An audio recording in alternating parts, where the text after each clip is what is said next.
After the Black Death in 1350, the population of Europe had stayed generally stagnant until the early 17th century, growing at a rate of 0.5% to 1% annually. The birth rate was only slightly higher than the mortality rate because of recurrences of the Black Plague, hitting towns the hardest. Famines and destructive wars also contributed to the lack of population growth because they were another harbor in which disease could spread. By the 18th century, everything changed. There was population growth, and noticeably so. There were simply fewer deaths among the people of Europe. That was, in part, due to the wave of absolutist kings who wished to improve their country. There became a focus on better water supplies and sewage, which reduced the infestation of insects, who are carriers of disease, and led to better sanitation. They also built more roads and canals, which allowed for easier transportation of emergency foods. In the case of disease, and it made disease and famine less localized. The other part was luck. A brown rat of Asiatic descent swept into Europe and all but eliminated the black rat, who was the main carrier of the plague, and the Black Plague all but stopped altogether. The population growth ultimately led to an explosion of rural workers who needed jobs. A simple relationship between merchants and village workers was created called the putting-out system, wherein merchants would lend raw supplies to villagers who would then go home and create a product before giving it back to the merchants who would then sell it. It became known as the cottage industry because it was a time of rural industrial development and perhaps foreshadowed the large-scale factory industry.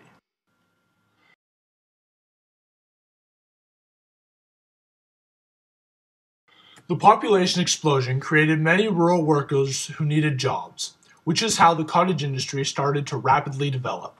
Prior to the 18th century, peasants produced limited amounts of manufactured goods. However, social and economic factors resulting from the population explosion greatly increased the growth of small-scale rural industries, commonly known as the cottage industry. A system of interchange developed between the workers and the merchant. The merchant would provide the raw materials needed for workers to make a product, and then would collect the final product, a cycle known as the putting-out system. This system put in place a basic form of capitalism. Labor was not supervised by guilds, nor was it highly paid. However, quality was maintained in the numerous products the peasants worked on. This system of capitalism was first developed in England.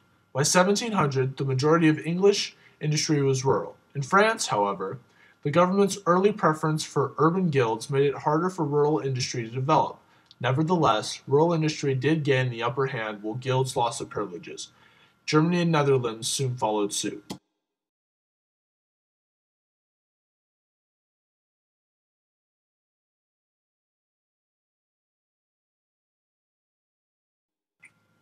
The majority of the cottage industry was employed at making textiles. Peasants made woolen, linen, and later cotton cloth.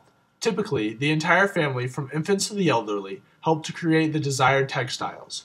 The family worked in a small cottage room, which was also a kitchen and bedroom. A large loom dominated the room, along with an assortment of other contraptions needed to make textiles.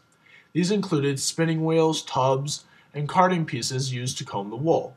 First, the dirt needed to be beaten out of the raw material. Next, the cloth needed to be washed, and the wool was situated in tubs filled with soapy water, while a youngster helped the process by moving his feet in the water. After that, the material needed to be combed, a task given to the children and the elderly. Then there were several spinners who spun the cloth into a thread. 4 to 5 spinners were needed to sustain a single weaver, which sometimes created an imbalance. The completed cloth would usually be picked up on a weekly basis. Following the collection day, many workers would slack off for several days, indeed, hardly working on Mondays. In fact, slacking was one of the roots of conflict between the workers and the supplier.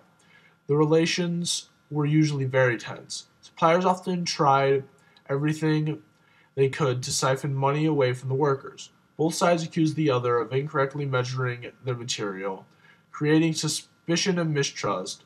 Suppliers also lacked any real authority over the workers. When times were good, the workers tended to slack. The supplier, however, could do little if the assigned task was not completed in time.